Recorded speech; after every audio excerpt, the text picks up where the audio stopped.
Olá. Primeiramente, gostaria de agradecê-los por terem aceitado o convite de estarmos aqui fazendo esse bate-papo. Para quem não me conhece, me chamo Fátima, sou diretora comercial aqui na ABM Marcas e hoje nós vamos falar um pouco desse tema tão relevante no Brasil e no mundo, que é o Setembro Amarelo. Estou aqui com dois convidados, que embora nós nos conhecemos muito já, mas para quem não conhece, gostaria que vocês se apresentassem. Bom, eu sou a Juliana, sou gerente do departamento administrativo, mas eu estou por aqui há 24, 25 anos. Quase nada. E eu também fui contaminada pelo bichinho da psicologia. Sou estudante de psicologia, o Rubens me contaminou. E estamos aí para contribuir nessa causa tão nobre. Fantástico. Bom, eu sou o Rubens, eu estou aqui na ABM já fazem 8 anos. Passou rápido. Trabalho no setor de recursos humanos. É uma honra, né, estar aqui podendo falar sobre assunto que é de extrema importância. Sou estudante de psicologia, estou cursando hoje o 10º semestre, último semestre, logo me formo, mas aqui nesse espaço como profissional de recursos humanos, né, dando a nossa...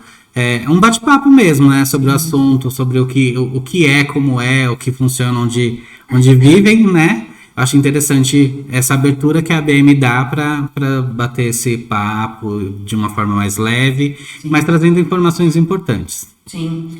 Só falando um pouquinho de espaço, na verdade nós temos, a ABM, ela sempre disponibiliza esse espaço, é uma empresa bem consciente no que está acontecendo e, inclusive, nós vamos ter uma sequência, né? Nós vamos falar hoje sobre o Setembro Amarelo, contar um pouco de como foi, na verdade um resumo, né, de todos os assuntos que já abordamos e tudo que temos falado nesse período, e depois nós vamos ter o Outubro Rosa e vamos finalizar com o Novembro Azul, que são temas muito, muito relevantes para a sociedade. Então o espaço está aberto e teremos aí uma sequência de informações. Então vamos começar falando, né, no que realmente importa. Vamos lá. Eu gostaria de ouvir, porque a gente sempre fala lá naquele assunto, né? Quando a gente vai falar de Setembro Amarelo, do tema de suicídio, de depressão, eu acredito que todo mundo se acha um pouquinho psicólogo, né? Sempre acha que eu vou ter algo para falar, que eu vou ter um jeito, que, enfim. E eu gostaria de ouvir de vocês que o Rubens está no último semestre, ou seja, né, já está ali, Juliana também, sempre, mesmo antes de ser estudante, sempre a gente se auxiliou, a gente se ajudou. A ABM, para quem não conhece, é uma empresa bem familiar, então a gente sempre esteve ali, engajado, mas agora como profissionais, quais são as dicas, o que vocês teriam para falar desse tema? Aumentou agora na pandemia? É um momento diferente? Enfim, o que vocês teriam para falar sobre o Setembro Amarelo na atualidade? Bom, acho que dando início a esse assunto, o que a gente precisa primeiro conceitualizar? Da onde surgiu o Setembro Amarelo? Ele é uma campanha mundial. Aqui no Brasil, né, através da ABP, que é a Associação Brasileira de Psiquiatria, ela tomou força aí, já tem uns 12 anos aqui no Brasil, que essa campanha é incentivada. Então, o que acontece? O foco principal da campanha é a prevenção ao suicídio, né? Porque os números que nós temos, por exemplo, no site da ABP, existem algumas estatísticas. Hoje, né, a última informação que eles têm é de antes da pandemia, porque durante a pandemia, né, que agora que a gente tem essa liberação um pouquinho maior de poder voltar a se reunir, o que acontece? Não tem uma pesquisa tão atual. Então, o que nós temos de informação é de 2019. Então, existe um número de 2019 que diz que no mundo cerca de 1 milhão de pessoas cometeram suicídio. É um número muito alto. E esse número, eles trazem, né, algumas estatísticas que é interessante a gente sempre olhar para isso, que as causas de morte chegam a cada 100 mortes, uma suicídio. E por que a gente não fala sobre isso? Exatamente o que eu estou pensando, porque para a gente não chega um número tão... A gente fica pensando, né, no vizinho, numa notícia que chegou no jornal, mas não parece que realmente é tão grande assim. Sim, tem um número, né, no próprio site da BP, eles têm parceria, né, com o Conselho Federal de Medicina. O Setembro Amarelo é uma parceria entre os dois, né? E aí, existem algumas faixas etárias, se eu não me engano, e aí isso está lá no site, é interessante a gente sempre buscar essa informação de fontes fidedignas. O que acontece? Existem algumas faixas etárias que a causa de morte dentro dessa faixa, o suicídio está em 4º lugar. Então, é algo muito grande. 4º lugar tá entre os 5 ali, a causa de morte é muito grande. E a gente não fala sobre isso. Falamos em setembro, mas isso é um assunto que a gente precisa abordar ao longo do ano, né? É para isso que foi cortada uma fatia, um mês todo do ano, para abordar esse assunto. Porque ao longo do ano todo, muita gente sofre, muita gente sente, muita gente perde pessoas ou tenta o suicídio. E quando você tenta o suicídio, ele pode ter sido silencioso e ninguém está sabendo disso. E a pessoa do lado não está vendo isso. Ou você tem um pensamento que você não conseguiu linkar isso aos seus outros problemas da vida. Então, o setembro chega para fazer uma pausa, assim como funciona já no Outubro Rosa. Vamos todo mundo focar, vamos todo mundo olhar para essa causa, porque vale a pena. E é uma fatia muito grande de pessoas que sofrem com isso e que se matam, e pessoas que perdem seus entes queridos sem perceber o que estava acontecendo do seu lado, na sua família, enfim. Eu acredito que, inclusive, a família de quem se suicidou precisa ser muito bem acompanhada também, porque eu imagino o tamanho, eu uso bigode, mas eu fico já imaginando, onde será que eu estava, que não vi, que não percebi, que não fiz algo que socorresse? Eu acredito que a família também tem que ser muito bem acompanhada, né? Sim. Eu sempre gosto de olhar para números, né? Ver estatística. Essa mesma pesquisa, ela traz a informação de que, no caso de um suicídio, pelo menos afetadas diretamente são 60 pessoas. Sim. Então, durante um ano, os números são de 48 milhões a 500 milhões de pessoas afetadas por conta do número de suicídios. Então, assim, as pessoas estão sendo afetadas. É um número muito grande. Muito grande. 500 mil pessoas é um número muito grande. A gente está falando, claro, a nível mundial, mas é uma realidade. É uma realidade. Eu tenho já uma pergunta para fazer. E fica ali, não foram ainda perguntas que alguém fez, mas que fica, assim, eu acredito que seja uma dúvida de muitas famílias, é uma curiosidade minha também. O que acontece? Por exemplo, acredito que seja uma curiosidade do falar, de trazer essa informação. Sabe quando um assunto, ele é escondido? Vamos supor, a gente tem ali uma criança em casa e a criança nunca ouviu falar sobre suicídio, sobre depressão, sobre ansiedade, sobre nada. Digamos, ela é um papel em branco, não tem nenhum tipo de informação. Acredita-se, eu já ouvi falar algumas vezes, que quanto mais você fala sobre o tema, sobre suicídio, sobre depressão, sobre ansiedade, que parece que contamina as pessoas. E por isso o povo deixou tanto de falar. Então, dentro de casa, não existe muito essa conversa. Existe esse tabu. Tipo assim, um exemplo. Filho de fulano, Bertano, se suicidou. Tipo, não deixa ouvir, não deixa fulano ouvir, não fala, não traz o assunto à tona. Vocês acreditam, vocês veem isso? Isso é real? Realmente o povo tem medo de falar sobre isso?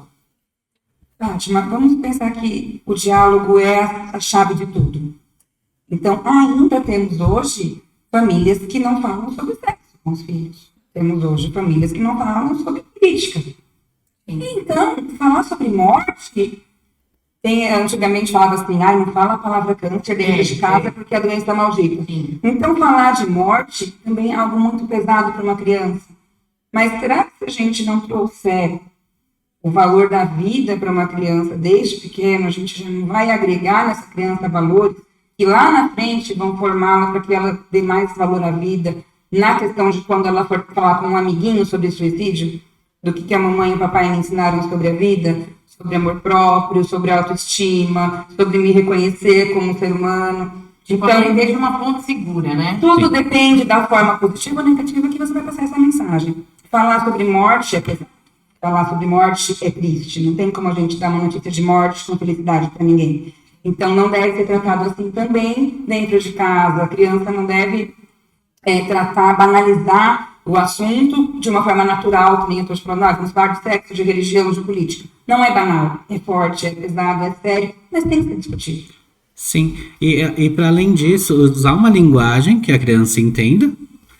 E também existe recursos para isso.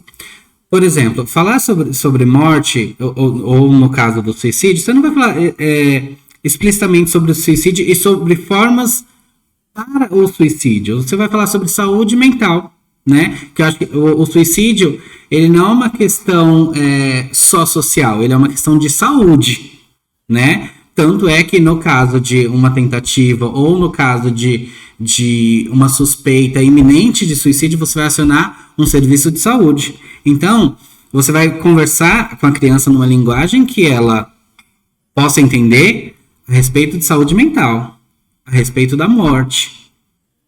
E no caso de adultos, não é que, aí respondendo a sua pergunta de que parece que isso aflora, começa a aumentar, não é que aumenta, é porque a gente começa a dar nome às coisas, né? O suicídio, ele sempre aconteceu. Claro que existem, em alguns momentos da história, onde ele sobe, igual. A partir da campanha do Setembro Amarelo Mundial, os números de suicídio diminuíram no mundo. E aí a gente tem uma triste realidade e uma informação de que no Brasil não diminuiu. Porque ainda é um tabu muito grande a gente falar sobre isso, né? Talvez não pareça um tabu quando você tem um grupo, uma rede que fale sobre. Mas não é assim em todo local, não é assim em toda família. Essas são as barreiras que o tabu precisa ser quebrado. Aqui, né, dentro da ABM, por exemplo, é um assunto que a gente consegue, tanto é que a gente trouxe isso para a mesa, né? Vamos falar sobre isso, e que pra gente, né, é uma questão de saúde, que a gente entende, a gente tem recurso de pesquisar sobre o assunto, mas não é todo lugar que é assim, né? Por exemplo, no mundo diminuiu, no Brasil cresceu 17%, né? E ainda a gente está nessa pesquisa de 2019, é uma pesquisa mundial. Mas a OMS, dentro dessa pesquisa, ela traz essa informação de que 17% aumentou no Brasil em 2019. Então, assim, além de quebrar o tabu de falar sobre isso, é necessário quebrar as barreiras onde isso está sendo falado, né? Porque eu tenho, como estudante de um curso de psicologia, que é dentro da área da saúde, converso sobre isso, né? Eu vejo isso dentro da clínica. Mas isso precisa ser levado para além, né? Ainda bem que a gente está fazendo isso dentro da empresa, né? Mas além desses muros, dessas bolhas, sabe? Sim. O tabu precisa ser quebrado além do tabu, as barreiras também. Acho que a intenção do Setembro Amarelo é assim, como eu volto no Outubro Rosa, é a prevenção. Sim. Porque se nós falarmos sobre saúde mental, a gente não vai precisar lá na frente falar sobre isso. A gente pode um dia chegar nessas estatísticas e dizer, em 2022 tínhamos um quadro X que hoje não existe mais. Então, falar, eu acho que é sempre fundamental, é primordial. E educação, o diálogo, a clareza, de acordo com cada faixa etária, de uma forma lúdica para o pequenininho, mas olhar para quem tem dentro de casa, olhar para dentro de você, olhar para os seus sentimentos, procurar ajuda médica, pedir socorro para si, para o próximo, porque infelizmente a gente sabota muito a nossa saúde mental, né?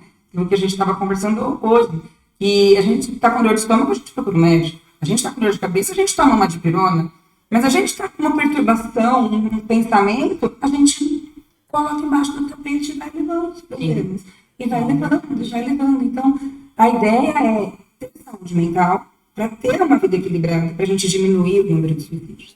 Porque não é um homicídio, não foi alguém que te causou. Suicídio é a pessoa que acaba com a própria vida, e ela acaba com a própria vida por algum motivo. E aí o Rubens pode até falar mais sobre as causas que a gente chega nisso.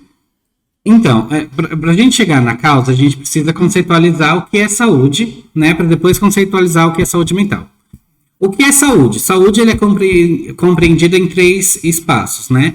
A saúde, para que uma pessoa seja saudável, ela precisa ter saúde. A saúde precisa ser bio, psico e social. Bio, o nosso corpo, que aí a gente entra, né, nas questões fisiológicas, nas questões genéticas. E aí a gente pode pensar, né, mais uma vez, nas doenças que a gente enfrenta e que não há tabu para isso, né? Por exemplo, a hipertensão. Então a pessoa, ela tem ali uma questão com a hipertensão, ela mede a pressão dela, afere, né, a pressão dela, ela procura um médico e ela vai tratar. E ok, né? Na questão social, a saúde também compreende a questão social, porque entende-se que a saúde, para uma pessoa ter uma vida saudável, ela precisa ter acessos à cultura, à educação, ela precisa ter espaços onde ela se complete, né? A saúde, ela pensa na pessoa completa. Então, a educação, o trabalho, né? Na questão social também, o trabalho faz parte da saúde. E o psico é a saúde mental, que a gente, né, pode falar um pouquinho aqui hoje. E que é muito tabu, né? Porque uma pessoa hoje, nem tanto na questão de, por exemplo, ansiedade. Hoje, o número de diagnósticos de pessoas com transtornos de TDAH aumentaram. Então, assim, há um diálogo maior sobre saúde mental, mas eu ainda acho que é um nicho nesse sentido de sobre qual parte da saúde mental que a gente vai falar. Né? Eu acho que o TDAH, porque aí já fala sobre uma questão de superação da pessoa que tem TDAH, mas que ela consegue fazer N outras coisas. Então, há aí uma romantização. Sim, é verdade. Né? Então, esse nicho pode se falar, porque tem aí uma superação. Mas tem outro, por exemplo, na questão do suicídio, quando há o suicídio, ele é efetivado e infelizmente há um sucesso na ação do suicídio, então há o tabu, porque não há uma forma de você reverter, né? Porque aí a pessoa, ela tentou contra a própria vida, ela teve sucesso e aí ela, né, vem a falecer. E aí, por isso, um tabu tão grande, né? Porque não há sucesso, não tem, né, uma forma de reversão. Por isso que a campanha do Setembro Amarelo, ela foca na prevenção, né? E aí, para falar sobre prevenção, aí a gente vai tem que pensar todos esses outros, todas essas outras questões, que é o biopsicossocial. Então, para que o suicídio seja prevenido, para que ele não chegue no suicídio, a gente vai ter que olhar para a saúde física, para a saúde social e aí para a saúde psico, né, da pessoa, para ver como que essa psique tem funcionado, quais são as angústias, quais são os amores, como que tem funcionado toda essa questão cognitiva da pessoa, para que ela possa, né, de alguma forma tratar, né, porque a ideação suicida, o pensamento suicida, ele é tratável, existe tratamento para isso, né? E existem profissionais para isso. Não, a gente está aqui no sentido de trazer uma informação, mas existem profissionais preparados para isso, existem atendimentos para isso, que é interessante a gente abordar aí ao longo da nossa conversa de hoje. Eu acho essa parte a mais complicada, a pessoa entender, fazer de repente, como a Ju falou, essa autoanálise de entender que está precisando de algo, porque às vezes a gente até detecta no outro, né? A pessoa está muito cabisbaixa, às vezes eu detecto um filho que não sai do quarto. Eu soube por esses dias, né, lendo também, ouvindo muita coisa sobre a depressão infantil, que deve ser muito difícil diagnosticar, porque não fala, não conversa, mas eu acho essa análise, essa autoanálise mais difícil. Você entender esses 3 pilares e entender que você precisa de uma ajuda e como buscar. E qual a dica também que vocês dão para a pessoa que convive junto, como observar, como abordar, de repente, o assunto, porque eu acho muito difícil. Eu acho muito difícil ajudar a pessoa a querer ser ajudada, porque eu acho, na verdade, que tem aqueles que gritam por ajuda E tem aqueles que querem ficar quietos dentro de um casulo. Como a gente deve se comportar? O que fazer nesses casos? Então, a depressão é assim, o caminho que leva, né, ao suicídio em 90% dos casos.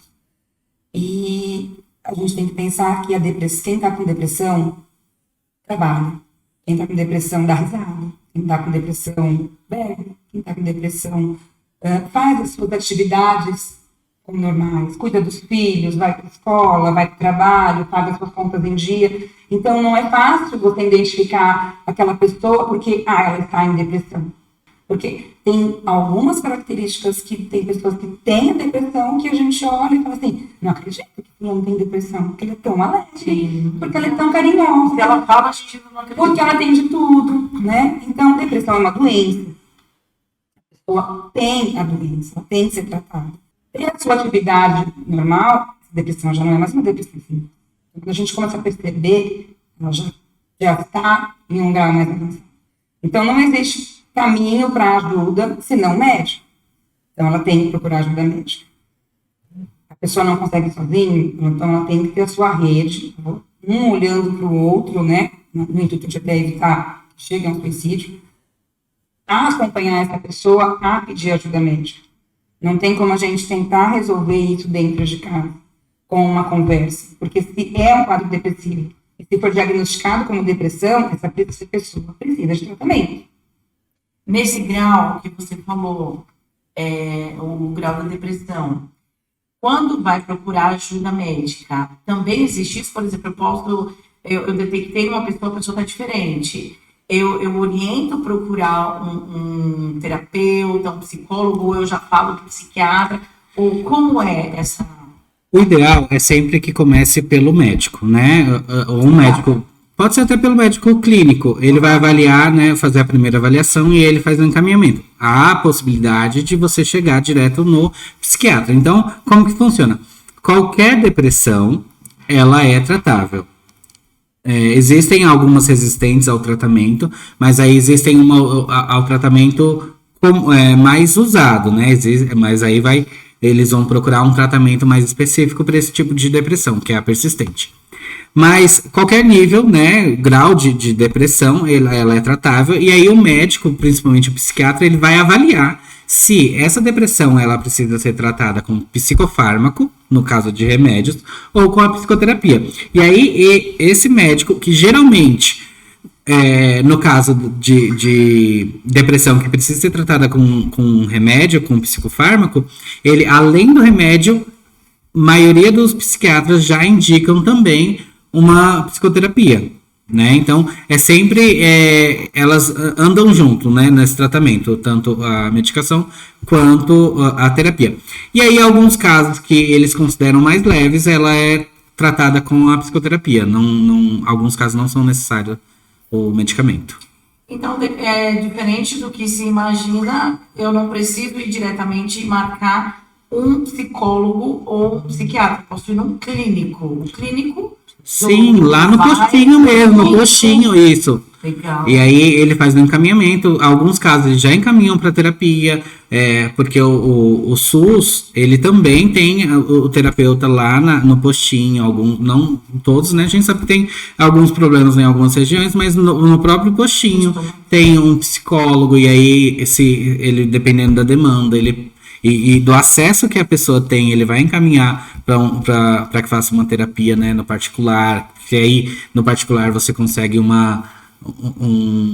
maior número de consultas, mas lá no postinho já tem um atendimento. Isso é interessante falar, né? Sim. Todo mundo tem esse acesso, porque lá no postinho o médico, o clínico, ele já vai dar o encaminhamento. Um profissional da saúde lá do postinho, o assistente social do postinho, ele já vai fazer o encaminhamento para você. Muito interessante mesmo ter essa informação, porque geralmente a gente já pensa que vai ter que marcar com um profissional já, um especialista. Sim. E daí, de repente, a pessoa, eu não tenho um convênio, não tenho o ideal, condição. né? Porque o psiquiatra é a pessoa mais... Exatamente. O ideal é que todos passassem, né? Nesses casos, todos passassem já com o psiquiatra. Mas a gente sabe que a realidade hoje não é essa, nem todo mundo tem esse acesso. Então o postinho, né, de saúde lá do bairro, do seu bairro, ele já tem esse primeiro atendimento. Tanto é que a gente conversando antes daqui, no caso de um risco iminente de suicídio, quando a gente sabe que há de fato um risco e ele é iminente, o serviço que tem que ser procurado é um serviço de saúde, no caso, né, uma emergência é o 192, que é o SAMU. O serviço utilizado é esse. Primeiro serviço. Claro que na falta de um SAMU, você pode acionar uma viatura, pode acionar outro seria o corpo de bombeiro, mas o primeiro, se tem disponível, é o SAMU. Por isso que a gente precisa, né, esses números de emergência tem que estar sempre à mão. Qual é o número da polícia? Volta pro Thiago. Se eu não puder avisar, se a criança não conseguir verificar que o vozinho ou a vozinha tá diferente, que ela precisa procurar ajuda, ela não vai poder ajudar aquela pessoa. É informação. E muitas vezes só fica a criança e o idoso em casa. Sim, é verdade. Então, é a conversa, é o diálogo, é a informação. De uma forma correta para cada idade, mas dá informação. No caso do idoso, por exemplo, os filhos jamais, antigamente, poderiam chegar para um pai e falar, vamos conversar se você está com depressão ou não, porque o idoso se sente ofendido. Mas a gente tem que levá-los, principalmente pós-pandemia, eles ficaram 2 anos isolados, eles se fecharam muito. Os idosos que vinham numa média ali, numa atividade, com convívio social, eles tiveram um declínio muito grande por conta do isolamento. Então, a gente tem que conversar com esse idoso, tem que olhar para esse idoso, tem que perceber o que ele está sentindo, o que mudou, como ele está se comportando. Será que é uma doença? Será que não? Tem alguma coisa? Pode ir no geriatra? Vamos conversar com o médico. O geriatra vai fazer uma avaliação em consulta de como está o desenvolvimento desse idoso e ele vai dizer, vale a pena ele passar no psiquiatra, tomar alguma coisa, fazer uma caminhada, a atividade física, a alimentação, tudo isso conta na saúde mental. É isso que eu ia... Volta a ser biopsicossocial. Sim, porque é aquilo que a gente, conversando nos bastidores, batendo bola, a gente falou, eu tô com dor de estômago, eu não vou comer torresmo. Eu tô com um problema nos olhos, eu não vou passar nunca minha vista na TV. Se está com depressão, que é um problema de saúde, então eu tenho que olhar para essa pessoa que está alimentando este problema de saúde. Do que esse cérebro está sendo alimentado, do que essa cabeça está sendo carregada, para onde ela está sendo levada, que leva ela nesse lugar que causa dor. Então, isso é tratado em terapia? Sim, mas então a gente vai melhorar esse corpo com atividade física para que o corpo dela fabrique todos os componentes necessários para ajudar a mente dela a trabalhar melhor, respiração, meditação para quem consegue fazer, para conseguir oxigenar o cérebro, para respirar melhor, beber água, comer menos fritura, menos carboidrato, mais alimento. Tem a ver com... Tudo isso, gente, tudo que você come vai para os lados. Então, vai para o estômago, vai para a cabeça também. Então, comer carne branca, comer peixe, azeite, grãos, menos fritura, menos carboidrato, menos fast food, tudo isso vai ajudar na saúde mental. Muito bom. Sim. E aí, a gente pensando, né, em saúde mental e voltando ao tema principal, né, não que a gente tenha fugido assim, mas pensando no suicídio, né, no risco do suicídio, a gente precisa conversar sobre os fatores que não que ajudam, mas que são mais identificados nos casos de suicídio, né? Que então aí a gente pode pensar que uma doença mental, uma doença psiquiátrica, que aí, dentre elas, a gente já falou sobre a depressão, só que não é só a depressão, então a gente tem bipolaridade, a gente tem alguns transtornos de ansiedade que podem levar, né, culminar no suicídio. Tem umas outras questões que precisam ser olhadas para além da depressão, né? A depressão é uma doença que desencadeia muito no suicídio, mas, se eu não me engano, o número que eu li é que 98,5% dos casos de suicídio, as pessoas apresentavam alguma doença psiquiátrica. Claro que não é toda doença psiquiátrica que vai chegar, né, no suicídio, mas dentre as pessoas que cometeram suicídio, 98,5% tinham alguma doença psiquiátrica. Existe alguma faixa etária O maior número com maior número? existe. São os jovens, né? De 15 a 29 anos. O maior número de... Tanto é que essa faixa que eu comentei no início da nossa conversa, de que é o quarto... É o motivo, a causa, né?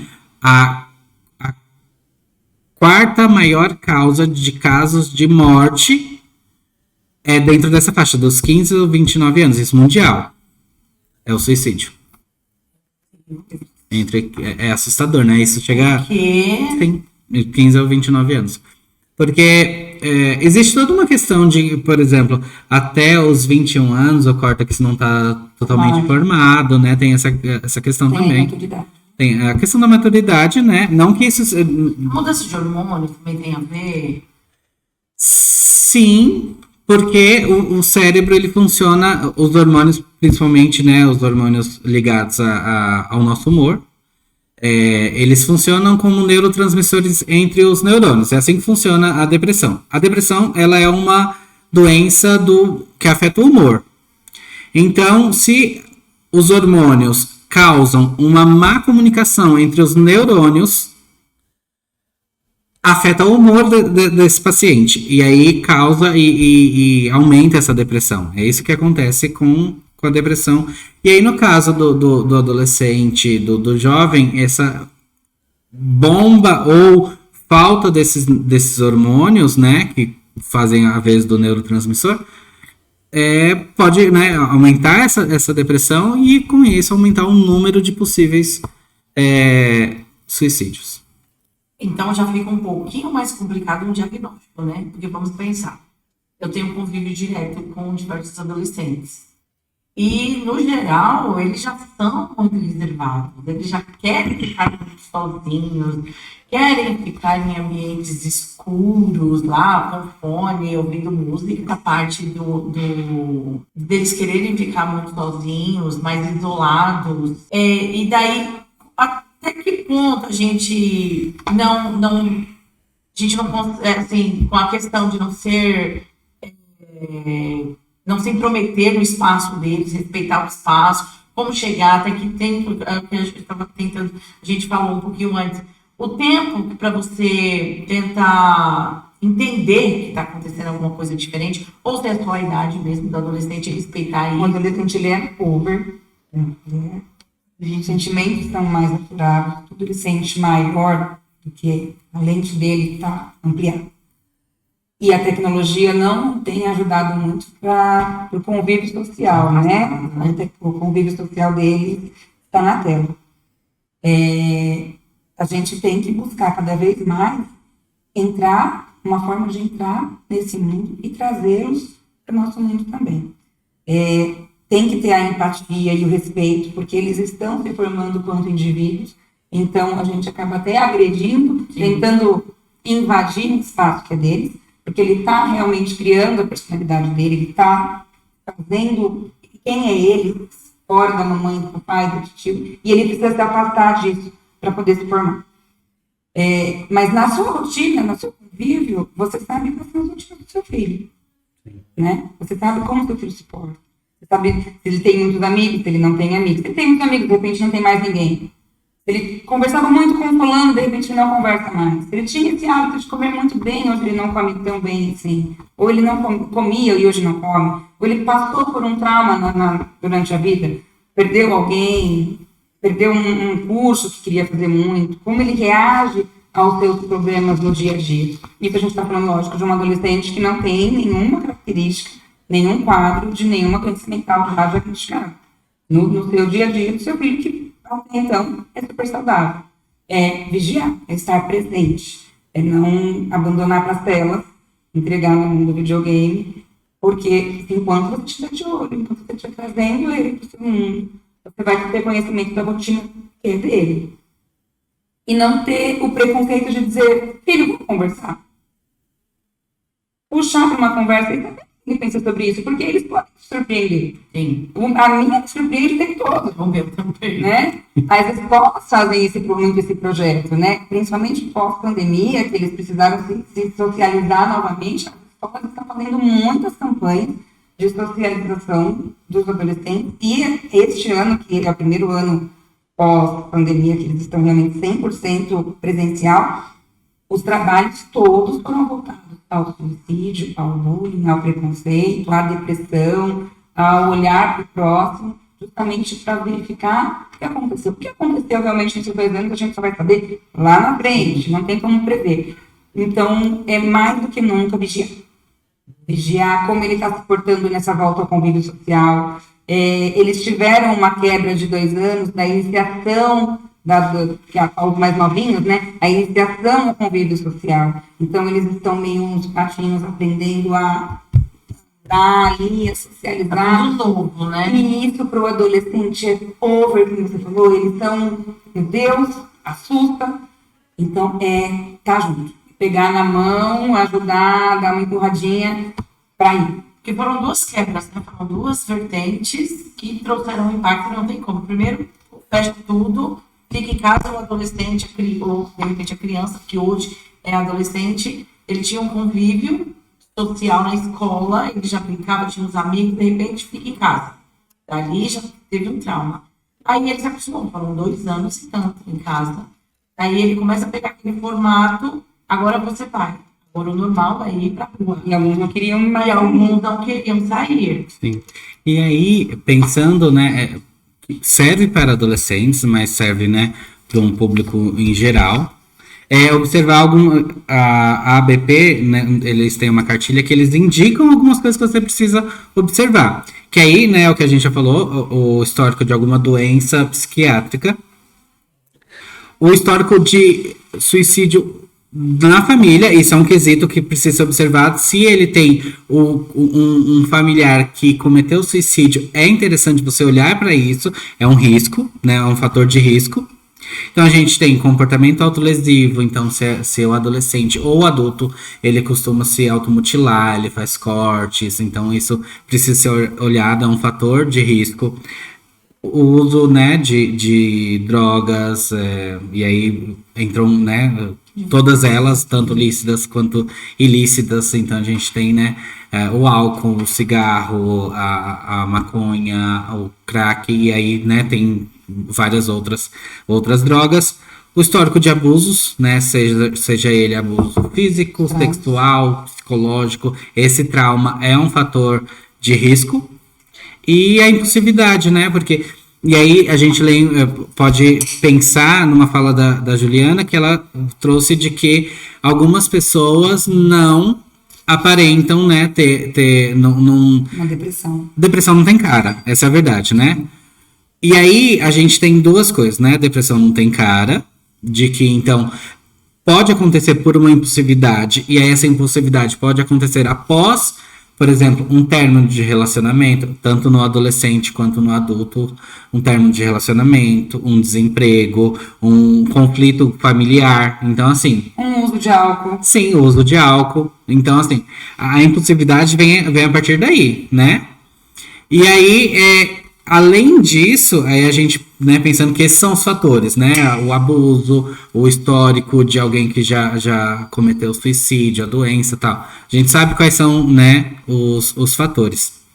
A gente precisa pensar quais são as formas, né? O que a gente pode fazer de fato, né? Porque a gente já falou que a gente precisa escutar, mas a gente precisa se informar. E o precisa nem sempre avisa. Sim. Ele não vai deixar avisado, né? Isso, mas aí uma outra coisa interessante que eu fico pensando, que a gente tá tão condicionado, né, a algumas questões pré-concebidas que, por exemplo, ele não avisa, alguns não avisam, mas os que avisam a gente acha que é frescura. Sim, é verdade. Não, aquele cachorro que ladra. Isso é um perigo, porque assim, os cachorros que ladram, eles mordem também. Sim. Então, se há uma criança, um adolescente, um adulto, que você acha, ele é chato porque ele toda hora tá... Olha pra isso. Idoso faz exatamente. Isso, né? Idoso foi bom, não acaba com isso. Isso. E aí, assim, você não vai avaliar só por isso, mas é um ponto de atenção. Precisa ter atenção sobre essas falas também. atenção, né, a comportamentos não verbais, né, que aí é o isolamento, é a autolesão, mas os avisos verbais, eles precisam ter atenção sobre eles. Aí é nesse caso que você fala, olha, eu acho que seria interessante a gente conversar com um profissional, eu tenho visto que você não está bem, e isso de não estar bem pode acontecer com qualquer pessoa. E aí, a partir daí, procurar um profissional que possa ajudar nesse sentido, né? E aí, né, essa parte de não ter quais as formas que a gente pode ajudar é conversar sem julgamento, sem um olhar ou um viés religioso, né, com esse adolescente ou esse adulto, né?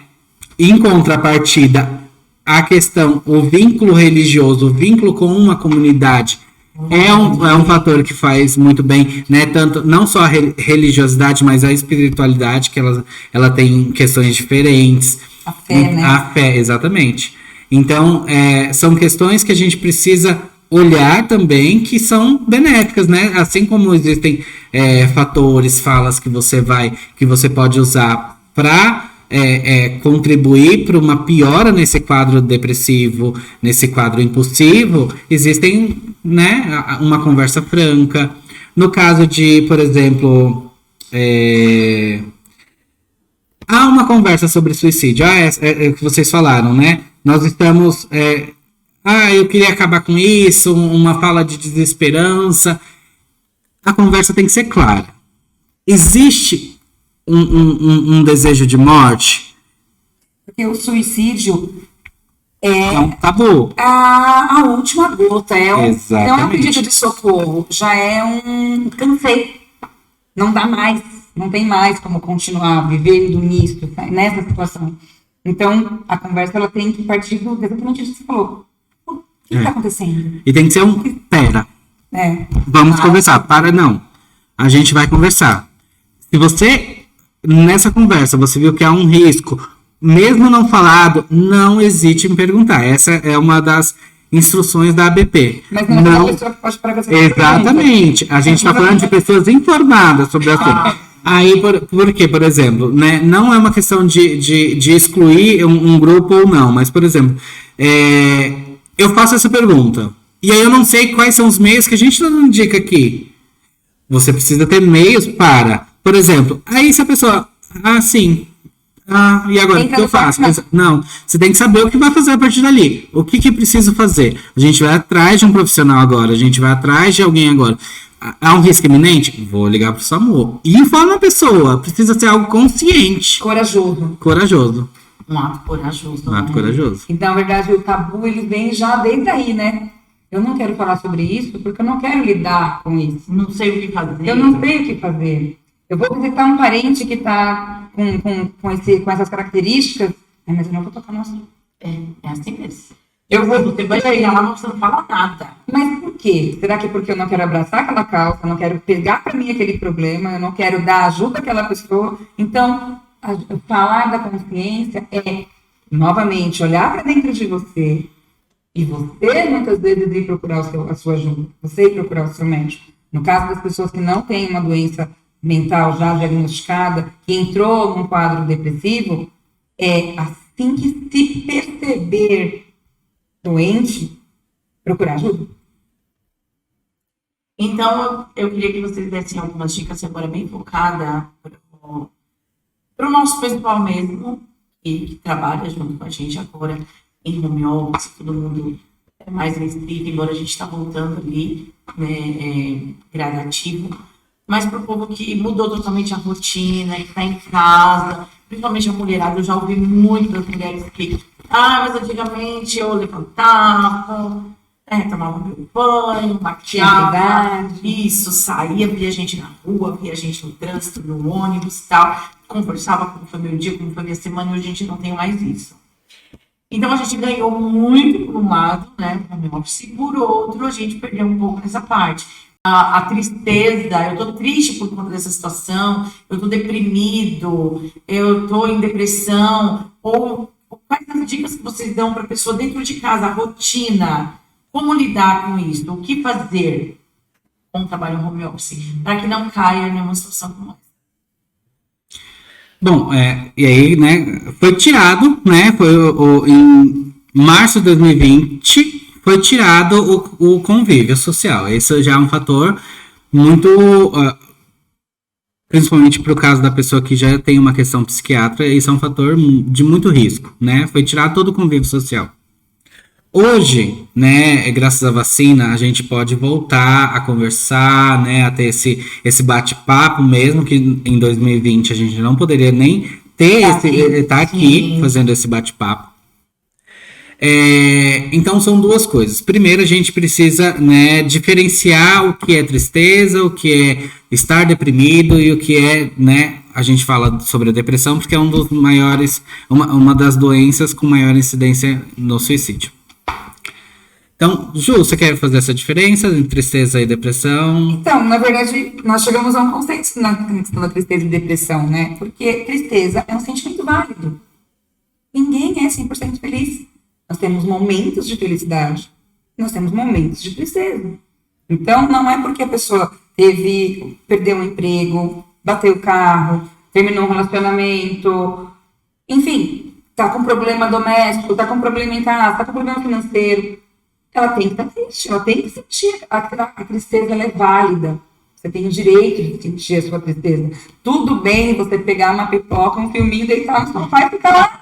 É o seu dia de ficar triste, sabe? Às vezes nós até Sim. A gente precisa sentir a nossa tristeza. A gente não vai pular por ela, porque ela é válida. Uma hora uma coisa errada também, né? Uma hora a conta também chega, né? Porque tá com essa pessoa que nunca quer estar triste, tá sempre feliz. Mas eu vivi perder um ente querido, viver um luto, ela vai passar por uma tristeza profunda e irreversível. Então, vamos acompanhar por quanto tempo essa pessoa fica nessa tristeza. E qual que é realmente o real motivo da sua tristeza? Será que ela está maior do que parece? Será que, pelo que ela está sofrendo, tem a necessidade de ter tanta tristeza? Porque, às vezes, a gente dá um motivo, né? Fala assim, tá tudo bem? Não, eu só cisto aqui no meu olho, mas nada de chorar, porque eu não quero dar o meu motivo. Então, às vezes, a gente mascara também. Mas ficar triste, ok. Todo mundo tem que estar triste uma vez na vida ou outra. Vai por vários motivos diferentes. A gente tem que acompanhar por quanto tempo essa pessoa fica triste. Então, estar triste não é depressão. Assim como depressão não é tristeza. E depressão não é frescura. Se essa tristeza se prolonga por muito tempo nessa pessoa, aí sim, ela pode estar desencadeando uma doença e venha a vir uma depressão. Quanto tempo? Quanto, mais ou menos? Bom, aí funciona mais ou menos assim, né? Diferenciando, né, como a Ju disse, a tristeza de estar deprimido e depressão. Tristeza é algo corriqueiro, que, né, alguma coisa aconteceu, eu fiquei triste. Isso é válido, você vai sentir isso e isso vai passar. Passou 1 ou 2 semanas, né, as coisas foram melhorando, isso é tristeza. Estar deprimido leva 1 mês, aí você aconteceu alguma coisa, terminou um relacionamento, você vai chorar ali 1, 2 meses, e aí vai chegar um dia que você vai falar... Nossa, hoje eu não chorei por causa disso. Eu não chorei por fulano. Isso é estar deprimido. E quando esse estar deprimido, o DSM, que é o Dicionário de Saúde Mental, ele traz alguns critérios, né? Isso a gente precisa avaliar junto com o DSM, né? Mas ele traz que estar deprimido a partir de 6 meses, aí ele pede uma recorrência um nível desse estar deprimido, aí ele passa a ser avaliado como um transtorno depressivo, que é a depressão. Então, assim, isso leva um tempo. No caso do luto, um luto normal, né? Existe alguns psicólogos chamam de luto normal e luto complicado. Então, assim, a partir de 12 meses, se aquela dor, o paciente, a pessoa continua dizendo que é uma dor insuportável a partir de 12 meses, aí já é preciso olhar para isso, porque pode ser um luto complicado e ele precisa ser olhado junto com um profissional. Então tem essas diferenças, né, de tempo e de intensidade dessa tristeza, desse estar deprimido, e é assim que mais ou menos, né, é categorizado ou diagnosticado um transtorno depressivo. E voltando a dizer que nem todo depressivo é triste. Sim. Aparenta a sua tristeza. Tem agora eu não vou me lembrar quem, mas depois a gente pode procurar e colocar, né, nos comentários teve um humorista que foi diagnosticado. Tem muitos humoristas. O Whindersson Nunes. E aí a gente, né, olha pro macro, a gente fala, como assim? Né, ele tava bem. E não é só nesse sentido. Tem muito pessoal da área do humor que fala, eu tenho depressão. Síndrome do pânico. Impressionante mesmo. E é justamente isso. O humorista tá ali sempre rindo, Fazendo aparentemente tem tudo.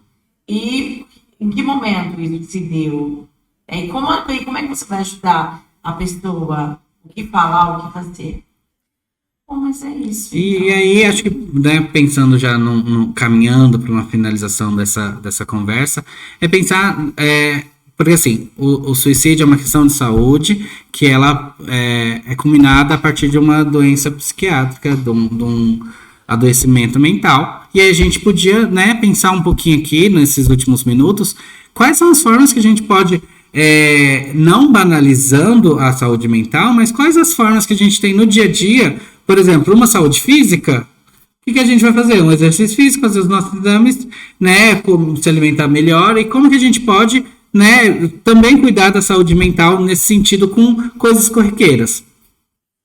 E a gente podia citar aqui um suporte familiar, né? Você ter uma rede de apoio, e aí rede de apoio familiar a gente não precisa pensar só pai, mãe, filho, porque família não é só isso, são as pessoas que estão ao seu redor, que você considera, que você chama para dentro da sua casa.